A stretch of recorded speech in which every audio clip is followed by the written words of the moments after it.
Según Tarek William Saab, los venezolanos que estuvieron detenidos en la cárcel de máxima seguridad en El Salvador habrían sufrido malos tratos tras ser deportados por Estados Unidos y acusó al presidente salvadoreño de ordenar las torturas y maltratos. Él fue el que organizó la acción, el autor intelectual, y quién sabe si no se camuflajeaba de vigilante de esa prisión atroz para él mirar lo que allí ocurría.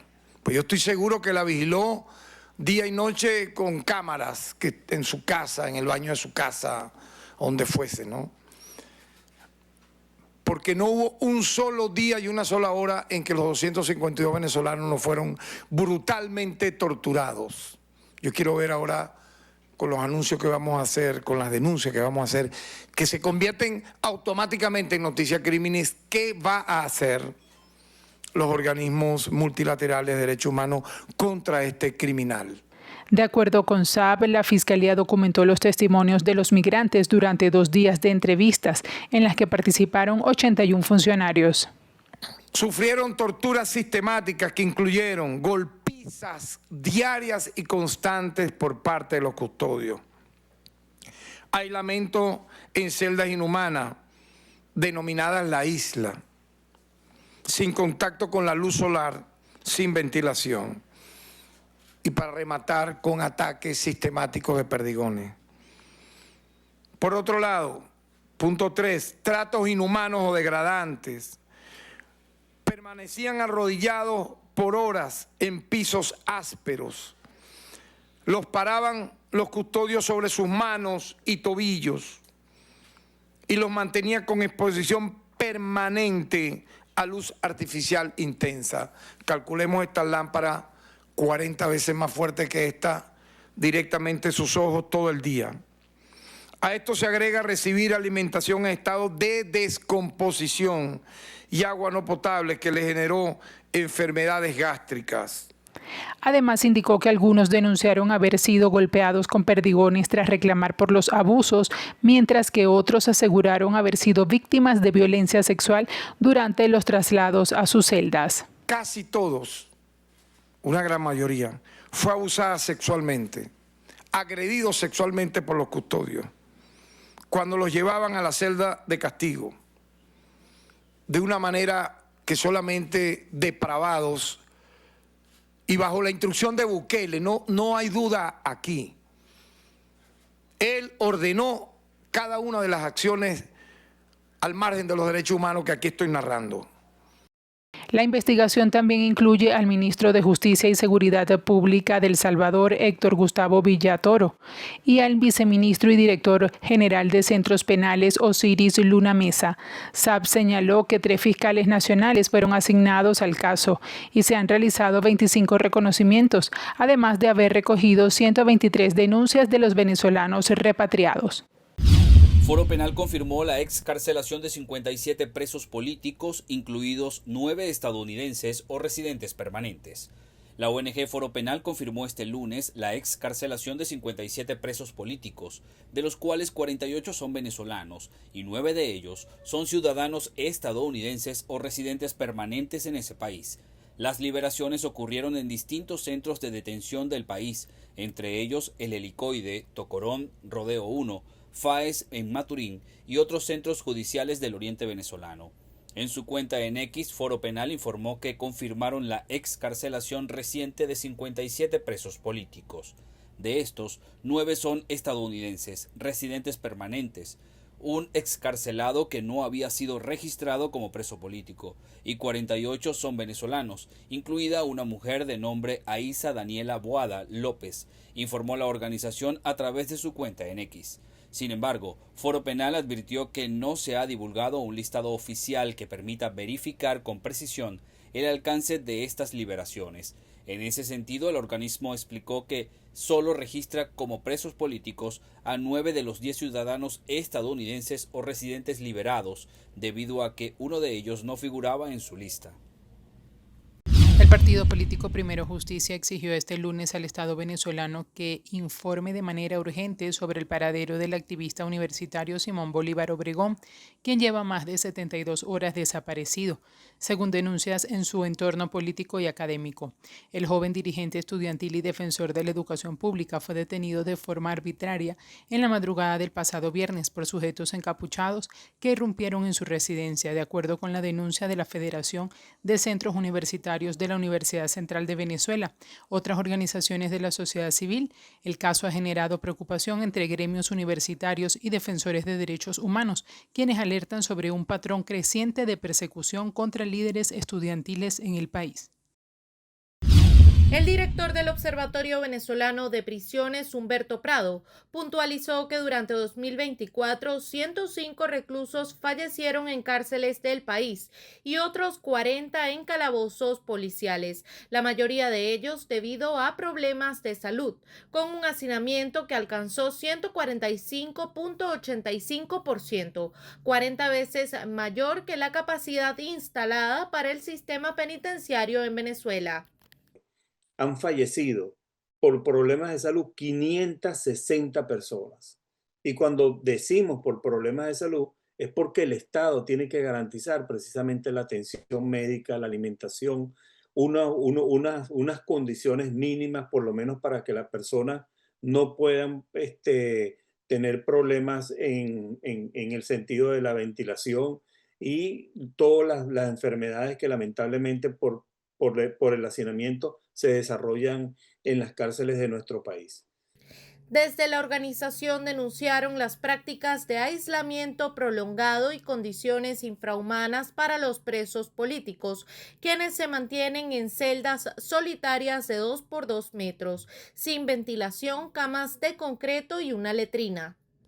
Las temperaturas, cuando necesitan alguna medicina, los familiares son las que deben entregarla y sin saber si se las entregan al interno.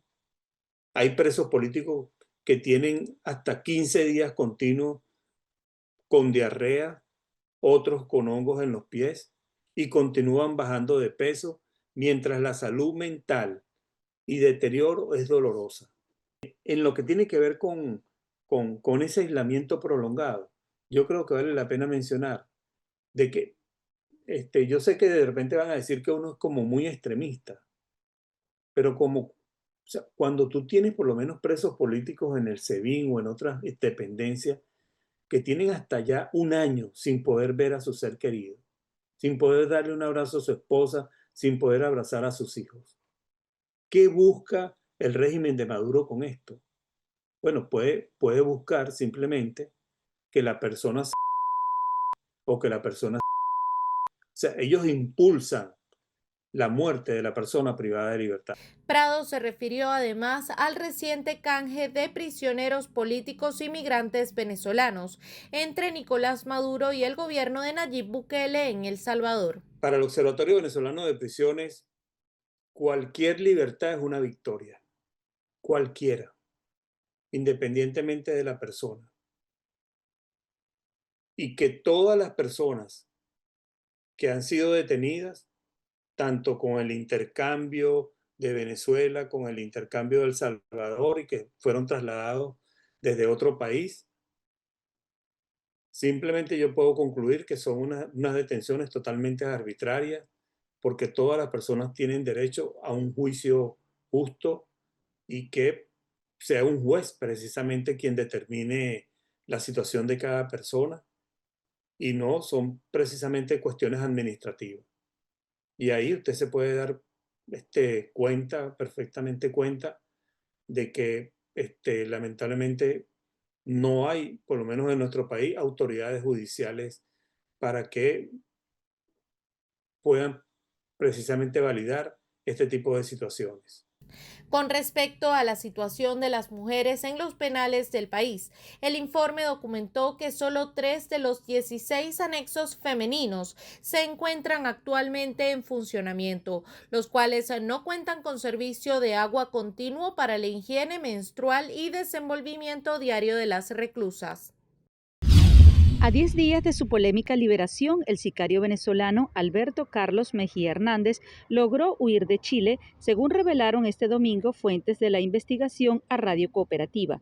La información indica que este criminal, principal sospechoso del homicidio de José Reyes Osa, conocido como el Rey de Meix, cruzó la frontera hacia Perú a través de un paso no habilitado. Su último registro conocido data del pasado sábado 12 de julio en el terminal rodoviario de Arica. El polémico caso ha generado una profunda preocupación y una ola de críticas hacia el sistema judicial y de seguridad en Chile, sin tener por ahora responsables claros de este error. Dijo que era necesario fortalecer los protocolos de comunicación entre el Ministerio Público, los tribunales de justicia y Gendarmería de Chile. El ministro del Interior, Álvaro Elizalde, dijo que se están realizando todas las gestiones necesarias para determinar su paradero. Esté dentro de Chile del país para poder obtener su detención. El gobierno de Ecuador afirmó que la entrega de José Adolfo Macías Villamar, conocido como Fito, a las autoridades de Estados Unidos representa un duro golpe para el crimen organizado. El narcotraficante líder de una peligrosa banda criminal había sido recapturado recientemente y su extradición debilita significativamente a las mafias, según señalaron las autoridades. Habla Carolina Jaramillo, portavoz del gobierno. En este caso en particular, el tema fue expedito debido a que, por un lado, él acepta ser extraditado y evidentemente eso hace que el proceso sea mucho más rápido, ¿no? Pero además, creo que si uno mira, hay una relación con Estados Unidos y con nuestro gobierno que es una relación amistosa y de acuerdo mutuo. Creo que eso facilita evidentemente también un proceso que se dio con mucha facilidad y con mucha velocidad. Jaramillo apuntó que la extradición de Fito es el éxito de la gestión bilateral con el gobierno de Estados Unidos, pues en menos de un mes se logró que el detenido esté fuera del territorio nacional. La portavoz destacó que Macías Villamar se convirtió en el primer extraditado desde el país andino a Estados Unidos, tras eliminarse el año pasado, mediante referéndum, la prohibición de aceptar extradiciones que existía en la Constitución vigente. Alias Fito, capo de los Choneros, la banda criminal más antigua y una de las más grandes que opera en Ecuador, fue enviado en un avión del Departamento de Justicia de Estados Unidos 3 días después de que la Corte Nacional de Justicia aceptase la solicitud de extradición presentada por las autoridades estadounidenses. El líder criminal había aceptado el pasado 11 de julio en una audiencia judicial ser extraditado a Estados Unidos ante el riesgo de ser objeto de algún eventual atentado por parte de bandas criminales dentro de La Roca, la cárcel de máxima seguridad de Ecuador, donde se encontraba recluido desde que fue recapturado el pasado 25 de junio.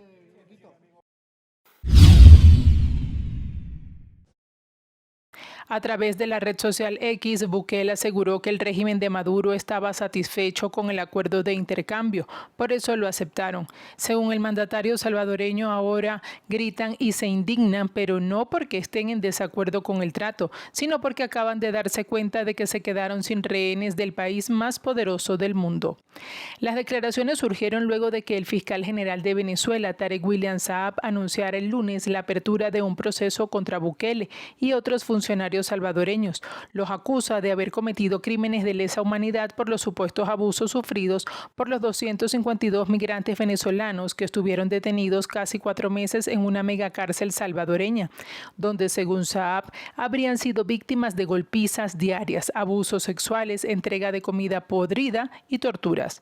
La repatriación de los migrantes se concretó el pasado viernes como parte de un canje entre Washington y Caracas. A cambio del régimen de Nicolás Maduro liberó a 10 ciudadanos y residentes estadounidenses que permanecían detenidos en Venezuela, así como a unos 80 presos políticos.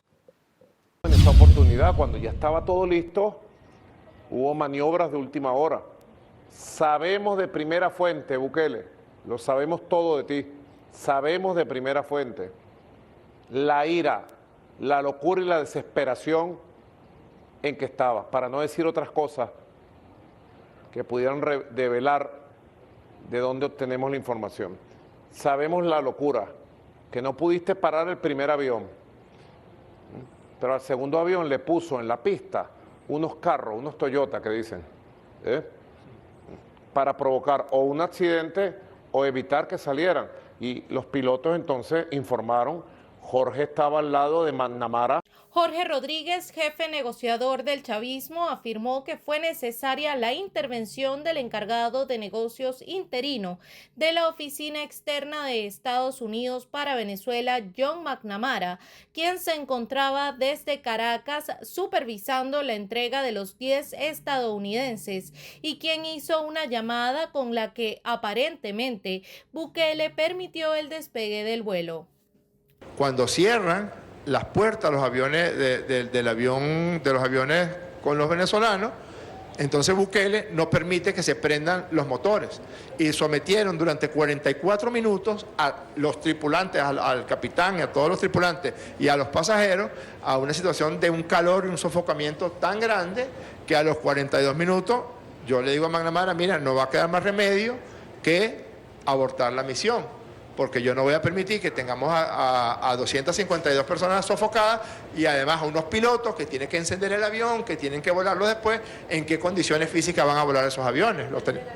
La razón es que Bukele hizo todo lo posible por impedirlo. Tanto es así que cuando yo le digo a McNamara, creo que hasta aquí llegamos, McNamara dice, voy a hacer una llamada, sea quien llamó, y esa persona llamó a Bukele desde Washington y le dijo, permite que los aviones salgan.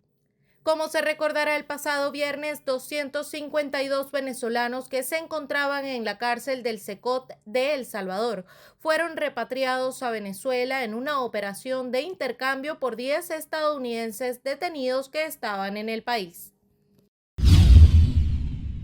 Según el Comando con Venezuela, más de 20 personas han sido detenidas o desaparecidas en las últimas 72 horas, muchas de ellas vinculadas al proceso electoral del 28 de julio, advirtiendo que el régimen de Maduro activó el efecto de puerta giratoria, mientras se liberan presos políticos. Se producen nuevos encarcelamientos al mismo tiempo o en pocos días, de modo que el número de presos políticos se mantiene constante, así lo advirtió en un comunicado publicado en la red social X. Señalaron que mientras se anunciaba la liberación de 80 personas, de las cuales hoy no se tiene confirmación de que ese número se haya concretado, solo se ha confirmado una excarcelación femenina y ninguna de menores de edad. La represión no cesa, solo se redistribuye, aseguraron al denunciar que la privación de libertad se mantiene como una herramienta de presión y negociación política. El comando de campaña de la líder opositora María Corina Machado alertó que entre los nuevos arrestos hay testigos de mesa y dirigentes opositores que son parte de la organización. En total aseguran que en los últimos 2 meses se han registrado al menos 30 detenciones arbitrarias, muchas de ellas extendidas a familiares o personas del entorno cercano de los perseguidos, lo que a juicio de la organización opositora muestra crueldad en su máxima expresión. Por su parte, María Corina Machado también se pronunció sobre estos hechos y calificó la situación como una brutal ola de represión en Venezuela. En su mensaje difundido en redes, la líder opositora exigió acciones urgentes por parte de los organismos internacionales, subrayando que la justicia internacional tiene la obligación de hacer responsables a los perpetradores. Tanto la organización política como Machado reiteraron el llamado a la comunidad internacional a redoblar esfuerzos ante lo que consideran una política sistemática de persecución, recordando que más de 900 personas siguen presas y desaparecidas por razones políticas en Venezuela. Durante una rueda de prensa de la coalición opositora Venezuela es la razón, el dirigente político Stalin González indicó que se han mantenido contactos con algunos funcionarios del Estado venezolano en torno a las excarcelaciones. Sin embargo, negó que se hayan presentado nombres específicos de presos políticos para su liberación. Hemos hablado con el régimen en las últimas semanas por el tema de liberar personas que hoy están presos políticos. Sí lo hemos hecho como lo hemos hecho siempre. Que nosotros no decidimos quién sale, eso lo decide quien está en el poder. Nosotros abogamos y queremos que todos y cada uno de los presos políticos que están salgan. Cada uno de ellos debe tener derecho a la defensa. Cada uno de nuestra Constitución es clara, en el artículo 49, todo venezolano tiene que tener derecho a la defensa, tiene que tener derecho al debido proceso, a tener defensa privada. Que si vamos a seguir hablando con quienes están en el poder para conseguir más liberaciones, si eso hay que hacerlo, lo vamos a hacer. Nosotros queremos que todos nuestros hermanos que están hoy presos salgan y puedan reencontrarse con su familia. González defendió la participación en las elecciones del 27 de julio y aseguró que no regalarán espacios, aludiendo a la decisión de un sector opositor que no acudirá a los comicios liderado por María Corina Machado y la Plataforma Unitaria. Sabemos y comprendemos cada uno de las razones por qué algunos no quieren votar. Todos sabemos lo que pasó en julio del año pasado. Cada uno de nosotros votó. Pero también hay que enfrentar lo que está ocurriendo. Defender la democracia se hace ejerciendo el derecho, ejerciendo democracia, ejerciendo ese derecho que nos da la Constitución, y nosotros no compartimos el regalar los espacios y vamos a ir el domingo a participar, a defender cada uno de esos espacios, a defender la democracia, a que no nos rendimos, a mostrarle a quienes están en el poder que cada uno de esos votos son venezolanos que están resistiendo. El dirigente reiteró que la coalición opositora postuló candidatos para los 335 municipios del país y cuentan con unos 19.000 testigos para el proceso del domingo, e invitó a la ciudadanía a participar en las urnas. José Gregorio Camero, de 63 años, fue liberado justo 12 días antes para cumplir el año privado de libertad. Camero había sido detenido por sujetos encapuchados el pasado 3 de agosto de 2024 en la población de Valle de la Pascua, en el momento que salía de una protesta en contra de los resultados de las elecciones presidenciales. El Colegio Nacional de Periodistas Seccional Guárico manifestó su satisfacción por esta liberación. Sin embargo, solicitó al Ministerio Público revisar los casos de los demás periodistas detenidos. El Ministerio Público debe revisar seguramente, pero hace falta más. Creo que el trabajo que hacen los comunicadores a través de la Constitución y las reglas y normas que establecen cómo es el trabajo de un comunicador debe estar consagrado y permitírsele. En este caso, algunos periodistas que hacían era informar, fueron imputados o simplemente detenidos, están sin juicio, y que el Estado venezolano, así como liberó a José Gregorio Camero, libere a los otros periodistas que tengan menos compromiso desde el punto de vista del delito. El secretario general del CNP Guárico también propuso que a nivel nacional el gremio debe establecer mecanismos de diálogo con las autoridades nacionales para buscar la libertad del resto de los detenidos. Pedimos que el gremio a nivel nacional tenga una interlocución directa con el gobierno, que no exista organización política que se vincule en esto, sino directamente los periodistas. Yo creo que es necesario en aras de estas nuevas conversaciones. Eso creo que es la mediación, que esto es la diplomacia que debe existir en estos momentos. Cito, la seccional Guárico está contenta por la liberación de este compañero y periodista José Gregorio Camero, pero pedimos más. La liberación de Camero se produce en medio de otras liberaciones que se han efectuado en el país como parte de una negociación entre Venezuela, El Salvador y Estados Unidos. Se pudo conocer que Camero se reencontró con su familia y además podrá asistir a la graduación de su hijo de 16 años el próximo 26 de julio, quien será bachiller de la República. En rueda de prensa, la portavoz del Departamento de Estado de los Estados Unidos, Tammy Bruce, afirmó que hasta el viernes por la noche no había estadounidenses detenidos injustamente en Venezuela y dijo el gobierno espera que esto siga así. Aseguró que harán todo lo posible para evitar que ningún ciudadano estadounidense vuelva a ser detenido injustamente por el régimen venezolano. Por ello reiteró nuevamente la advertencia que ningún estadounidense debe ir a Venezuela. Dijo que sus ciudadanos corren riesgo de detención injusta de personas con doble nacionalidad, de residentes permanentes legales, quien quiera que sea, no vayan allá. Reiteró que el riesgo es extremadamente alto para los estadounidenses que viajan a Venezuela o a las regiones fronterizas. Familiares de migrantes detenidos en el polémico centro Alligator Alcatraz, en los Everglades de Florida, denuncian condiciones inhumanas, falta de acceso legal y abusos que califican de tortura mental. En una protesta con decenas de activistas frente al sitio al oeste de Miami, exigieron su cierre inmediato. Allí, Sonia Bichara recibió una llamada de su esposo, Rafael Collado, cubano de 63 años, al que enviaron a Alligator, Alcatraz, después de que el Servicio de Control e Inmigración de Aduanas lo detuviera tras una cita migratoria. Rafael Collado está aquí en el Detention Center de Alcatraz. Él cometió una falta, sí, él pagó por esa falta y hace 10 años que está yendo continuamente a ICE todos los años. Otro de los retenidos es Michael Borrego, un hombre cubano de 35 años, al que tras una detención de tránsito en Orlando llevaron al centro, donde ha requerido una cirugía por una hemorragia y una intervención por dolores en el pecho, según narró su madre, Yaneisy Fernández, quien llamó al lugar un campo de concentración. Bueno, mi hijo fue trasladado de Orlando,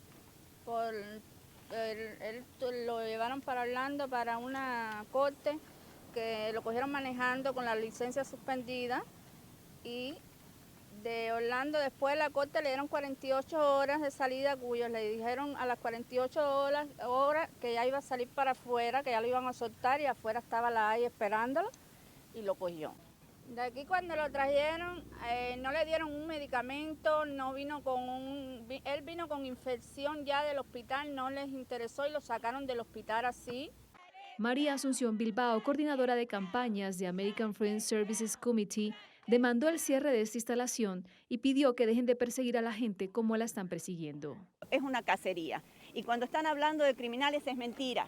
O sea, yo soy una organizadora comunitaria y recibo llamados todos los días. Son papás, son mamás, son sus vecinos, es la persona que le cuida a sus hijos, a cualquiera le puede suceder.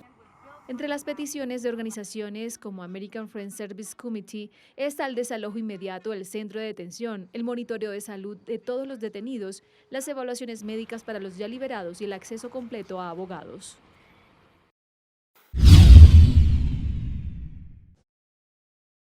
La organización no gubernamental Justicia, Encuentro y Perdón advirtió que las excarcelaciones reflejan el uso de detenidos como parte de negociaciones políticas, una práctica que consideran alarmante y contraria al derecho internacional. Aseguran que las liberaciones como parte de una negociación dejan en evidencia lo denunciado como es el uso de personas como fichas de negociación política.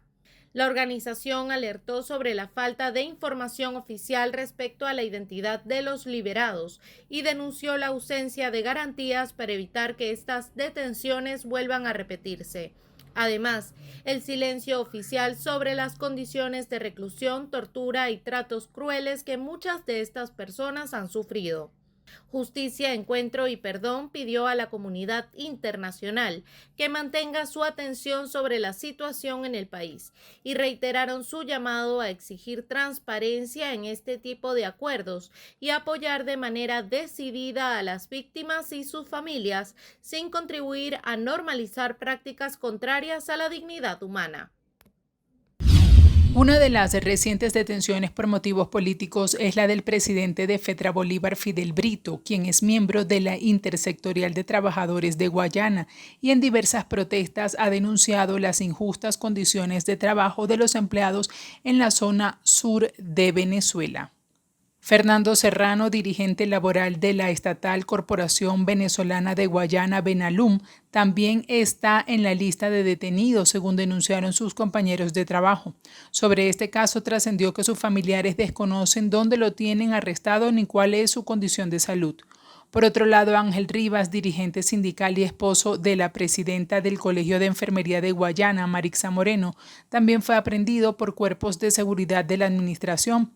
Personas familiarizadas con el caso dijeron que los agentes de inteligencia allanaron el apartamento de Moreno en San Félix y al no encontrarla se llevaron a su esposo. El economista y exministro venezolano Rodrigo Cabezas fue excarcelado este miércoles tras haber sido detenido el pasado 12 de junio de 2025. La excarcelación fue confirmada a través de su página web oficial, donde se indicó que la excarcelación del también profesor universitario se concretó tras 41 días de detención y desaparición. En un mensaje publicado, familiares agradecieron a todos quienes apoyaron esta campaña y aseguraron que su voz fue fundamental para lograr su liberación. De manera extraoficial se pudo conocer que a la medianoche de este martes también fueron excarcelados con medidas cautelares los economistas Gerardo Cacique y Daniel Cadenas, quienes junto con Cabezas eran parte del Observatorio Venezolano de Finanzas. Ramón Guanipa indicó que en el lapso de 45 días que tiene el Ministerio Público para presentar la acusación fiscal, Juan Pablo Guanipa no pudo introducir ningún medio de prueba que asegure a su hijo respalde su inocencia.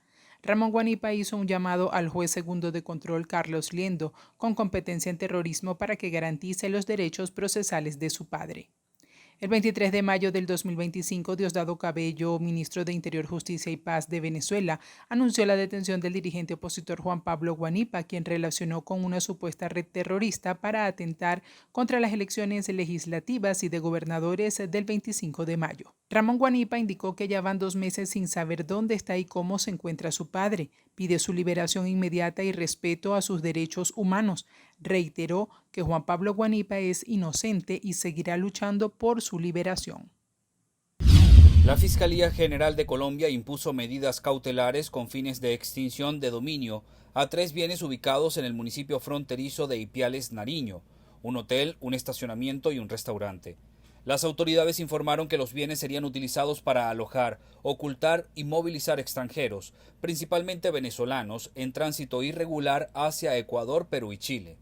El Ministerio Público colombiano explicó que en uno de los operativos recientes, las autoridades interceptaron un vehículo con 31 ciudadanos extranjeros que no portaban papeles legales. Estas personas, en su mayoría venezolanos, cruzaban el territorio colombiano hacia el sur del continente.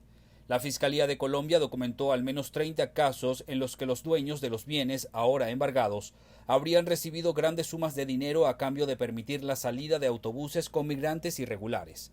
La acción fue ejecutada en coordinación entre la Dirección Especializada contra las Violaciones a los Derechos Humanos y la Dirección de Extinción del Derecho de Dominio, en una operación que busca frenar el uso de propiedades privadas para fines delictivos.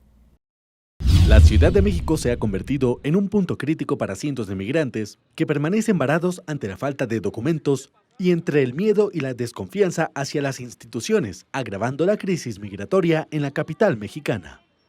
El llamado efecto frontera, que antes se concentraba en ciudades fronterizas como Tijuana o Tapachula, se ha instalado en la capital del país ante las nuevas restricciones migratorias en Estados Unidos y desde el regreso del presidente Donald Trump a la Casa Blanca el 20 de enero.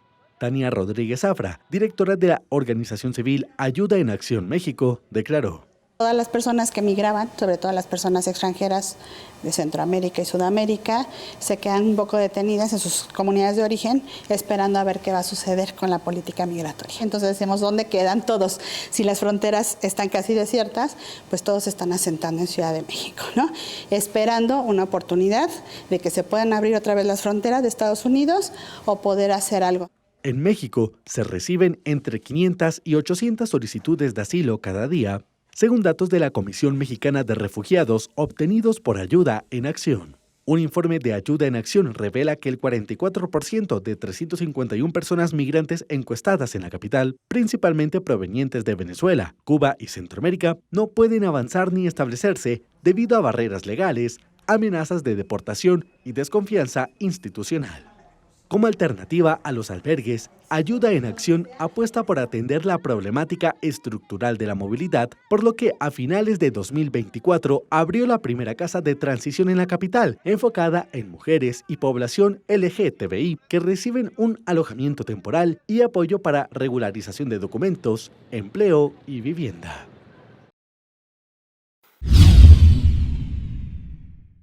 La zona binacional, entrega de la soberanía de la patria. Una zona que le han entregado al dominio del terrorismo, del narcotráfico, protegidos por la dictadura de Maduro.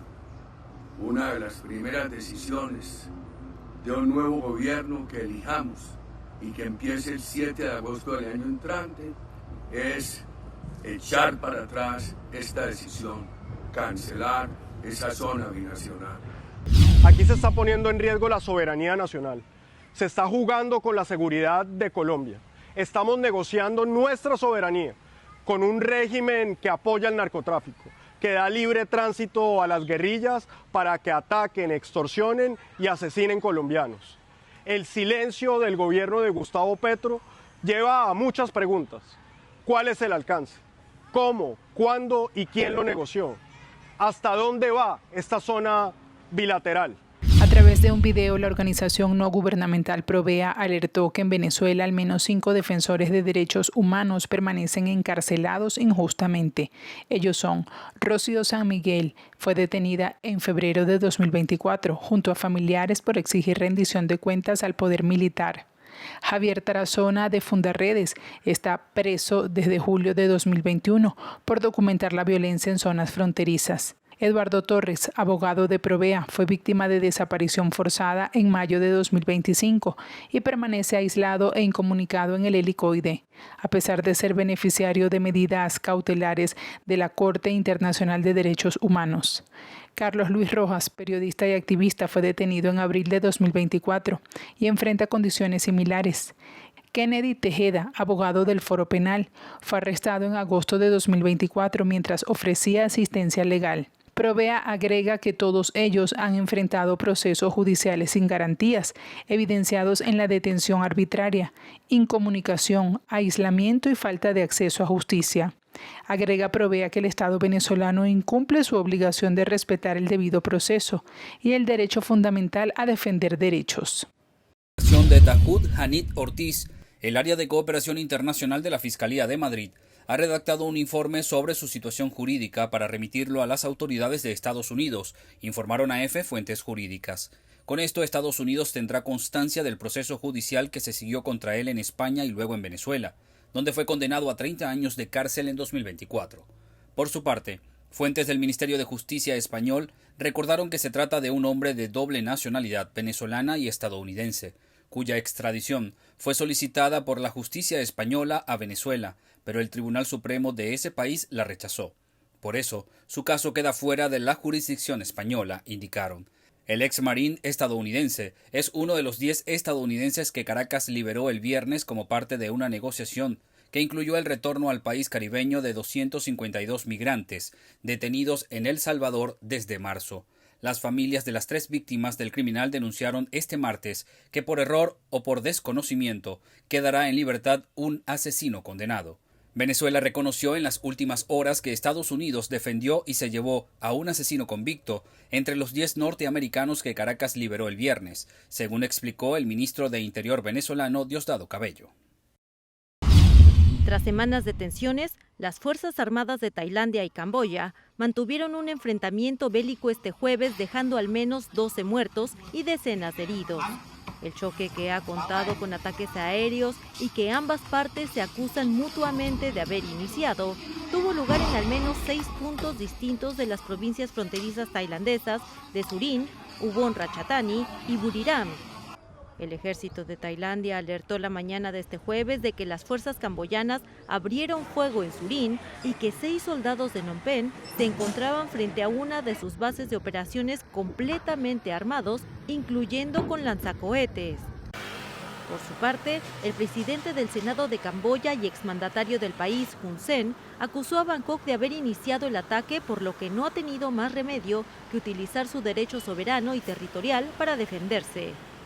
Ante el conflicto, la Embajada de Tailandia en Camboya pidió este jueves a sus nacionales que abandonen el país vecino ante la posibilidad de que los ataques se prolonguen y se expandan. La contienda, de la que Bangkok acusa a Phnom Penh y viceversa, se produce un día después de que un soldado tailandés pisara una mina terrestre en la zona disputada entre ambas naciones en Ubon Ratchathani y perdiera una pierna. El incidente provocó que el primer ministro interino de Tailandia, Phumtham Wechayachai, anunciara la retirada del embajador tailandés en Camboya, así como la expulsión del embajador camboyano en Bangkok.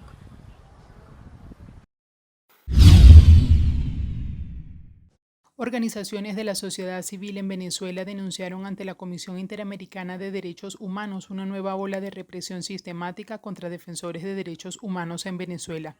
Según el informe presentado en una audiencia pública entre enero y julio de 2025, se han registrado al menos 20 detenciones arbitrarias, allanamientos, campañas de criminalización y actos de vigilancia contra activistas, abogados y periodistas.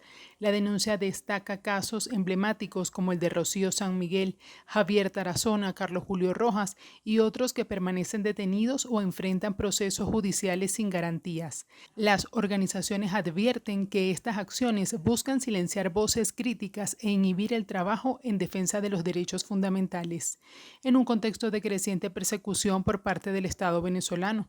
El informe fue suscrito por Amnistía Internacional, Centro por la Justicia y el Derecho Internacional, la Fundación para el Debido Proceso, la Oficina en Washington para Asuntos Latinoamericanos, la Organización Mundial contra la Tortura y Robert Kennedy Human Rights Center. Según el informe detallado por Foro Penal, del total de 853 presos políticos, 759 son hombres y 94 son mujeres. La mayoría son civiles con 684 casos, mientras que 169 son militares y 4 son adolescentes. El balance también destaca que 7 personas han sido encarceladas en la última semana, mientras que 102 fueron excarceladas. De estas últimas excarcelaciones, 66 presos políticos fueron liberados entre el 18 y el 21 de julio. A pesar de estas liberaciones, 155 personas fueron condenadas y un total de 698 aún no han recibido sentencia. El Foro Penal señala que el paradero de 46 de los presos políticos se desconoce. 81 de los detenidos por razones políticas poseen nacionalidad extranjera. La organización informa que desde el 2014 hasta la fecha se han registrado 18.444 detenciones con fines políticos. De las personas asistidas por Foro Penal, más de 14.000 han sido excarceladas. Sin embargo, más de 9.000 personas aún se encuentran arbitrariamente sujetas a medidas restrictivas de su libertad. El 28 de julio de 2024, Venezuela salió masivamente a las urnas, en gran medida impulsada por la necesidad de un cambio político, como lo reflejan diversos estudios de opinión, y el liderazgo de María Corina Machado, quien venía de ganar la elección primaria en 2023. Para el director de la Escuela de Estudios Políticos y de Gobierno de la Universidad Católica, Andrés Bello Benigno Alarcón, Machado, quien se mantiene en la clandestinidad, continúa siendo pieza clave en la conducción opositora del país. Pero con un cuestionamiento, con una pregunta que la gente se hace, que dice, bueno, ella lo ha hecho todo, pero no ha podido. ¿Será que podrá? ¿Será que en algún momento lo logrará? Entonces, la duda está allí y la duda, por supuesto, se va a mantener allí hasta que haya un resultado. Pero la gente, de alguna manera, lo que está mirando es a la coherencia. Para Alarcón, la expectativa de cambio continúa en la población. Sin embargo, la oposición debe encontrar estrategias efectivas que permitan contrarrestar el desánimo. La gente, no sé en qué medida, pero te hablo de las encuestas que hicimos en el mes de mayo, todavía mantenía una alta expectativa de que eso pudiera lograrse. Y todavía de alguna manera esperaban y apostaban a que se pudiera lograr. ¿Okay? El tiempo, obviamente, de manera, digamos, inequívoca, va a terminar de alguna manera afectando esas expectativas. Y en la medida que el tiempo pase y no se logre, esas expectativas evidentemente van a caer. La gente, el venezolano, quiere cambio político. Eso es un hecho, eso no ha cambiado. Lo que ha cambiado es si la gente cree que lo puede tener. Y en la medida que la gente cree que no la puede tener, toma una de dos decisiones. O se va o busca adaptarse y vivir en el país que le tocó vivir, o busca irse. Y eso explica por qué en la encuesta del mes de mayo había aproximadamente 5% de la población que ya había tomado la decisión de irse. ¿Okay? Y que posiblemente se van a ir en el transcurso de los próximos meses, ¿no? Los que no se han ido ya. Pero la realidad del asunto es que la gente quiere cambio político y eso no ha cambiado. Lo que cambia es la expectativa de si va a ocurrir ese cambio político, pero la gente quiere cambio político. Por su parte, el decano de la Facultad de Ciencias Jurídicas y Políticas de la Universidad Central de Venezuela, Juan Carlos Apitz, señaló que el 28 de julio de 2024 se irrespetó la voluntad de los venezolanos. Hoy Venezuela una vez más se pone de espaldas a las democracias del mundo para hacer lo que es hoy. Un gobierno que no tiene de ninguna manera respaldo popular, que no es reconocido y que deja muy mal parada la situación frente al mundo del país. Hace un año el gobierno venezolano habló, hace un año la soberanía popular se irrespetó. Apitz enfatizó que la crisis institucional del Estado venezolano se profundizó a un año de la elección presidencial. Yo creo que lo que está pasando hoy en Venezuela es que hay una falta de legitimación del gobierno nacional. Lamentablemente, el gobierno nacional ejerce el poder sin respaldo popular.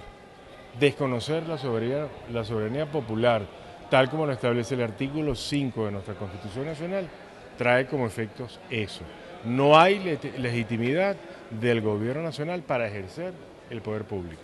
Especialistas indicaron además que a un año de la elección, el papel de la comunidad internacional sigue siendo clave, pero su eficacia depende de la coordinación y la capacidad de monitorear avances concretos. El inicio de deportaciones de migrantes detenidos en el nuevo centro migratorio Alligator Alcatraz, ubicado en una antigua pista aérea en los Everglades al oeste de Miami, fue anunciado este viernes por el gobernador de Florida, Ron DeSantis, quien detalló que ya se han realizado varios vuelos de repatriación en los últimos días. DeSantis aseguró que el ritmo de deportaciones se está incrementando y que próximamente se sumarán elementos de la Guardia Nacional que actuarán como jueces migratorios con el fin de acelerar los procesos de expulsión, una medida que cuenta con la aprobación del presidente Donald Trump. El centro, denominado informalmente como Alligator Alcatraz por su ubicación remota y condiciones de seguridad, tiene una capacidad inicial para 2.000 detenidos, con planes de expansión a 4.000, según informó Kevin Gutierrez, director de la División de Manejo de Emergencias de Florida. DeSantis destacó que la presencia de una pista aérea operativa en el lugar permite realizar deportaciones de manera rápida y frecuente. Si bien no se especificaron los países de origen de los migrantes deportados, recordó que la administración Trump tiene como objetivo expulsar cerca de 800,000 personas, de las cuales entre 50,000 y 75,000 residen en Florida. Orgullo mexicano que rompe récords. Desde Guadalajara, Jalisco, cuna del mariachi y del tequila, el Centro Cultural Tequila Lab ha hecho historia. Este jueves se convirtió oficialmente en el nuevo poseedor del récord Guinness por reunir la mayor cantidad de botellas de tequila en un solo lugar, 3.199 ejemplares. Representando a los 5 estados de la denominación de origen, esta colección única fue verificada botella por un equipo de expertos durante 3 intensos días. Hoy es parte de una exhibición permanente que rinde homenaje a la bebida más representativa, el tequila. Carlos Tapia Rojas, adjudicador oficial de Guinness World Records, reconoció el esfuerzo conjunto del Consejo Regulador del Tequila, Tequila Lab, y autoridades locales, un logro que pone el nombre de México en alto. Resaltar los esfuerzos que se han llevado a cabo por parte de los auditores, de los testigos que hicieron el conteo y la verificación de cada una de estas botellas, así como del CRT, Tequila Lab, las autoridades aquí presentes que han hecho algo que trascienda a nivel internacional. Las botellas, donadas por más de 200 empresas, muestran desde los diseños más clásicos hasta piezas artísticas en forma de guitarra, jaguar o la icónica Catrina, todas orgullosamente mexicanas. En el marco del Día Internacional del Tequila, el gobernador Pablo Lemus propuso homologar esta celebración con el Día Mundial del Tequila cada 24 de julio. Además, anunció gestiones para reducir aranceles en mercados clave como India y China, impulsando aún más esta poderosa industria. Tenemos que trabajar para reducir los aranceles que se cobran al tequila en distintos países que hoy son una barrera de ingreso. hemos hablado del tema de India, hemos hablado del tema de China. Si logramos una reducción arancelaria en esos países para el tema del tequila, la industria va a crecer. Con presencia en 120 países y más de 495 millones de litros producidos en el año 2024, el tequila sigue conquistando paladares y rompiendo fronteras. Desde Jalisco para el mundo, el tequila es México. En el marco de su 34º aniversario, la Venezuelan American Chamber of Commerce of United States presentó el estudio Venezuelan Business Power, con el que buscan medir el impacto real de los empresarios venezolanos en los Estados Unidos. Leonardo Trecci, presidente de la Venezuelan American Chamber of Commerce, afirmó que la Venezuelan Business Power nace con la convicción de tener una herramienta que por primera vez tenga la capacidad para medir el impacto y alcance real de las empresas venezolanas en suelo estadounidense. Es un estudio inédito, como tú bien lo dices, en la historia de los Estados Unidos para la comunidad venezolana, partiendo de la base que no tenemos, y como tú dices también inferimos que estamos siendo exitosos en nuestros negocios porque lo sabemos por nuestro día a día, ¿no? Por las personas con las que hablamos, pero no tenemos un esfuerzo colectivo que nos permita medir cuantitativa y cualitativamente el impacto de nuestras empresas dentro de los Estados Unidos, desde todo punto de vista, no solamente de cuánto le devolvemos al país a nivel económico, sino también generación de empleo, calidad de vida, invenciones e innovación en el sector tecnológico, en el sector de salud.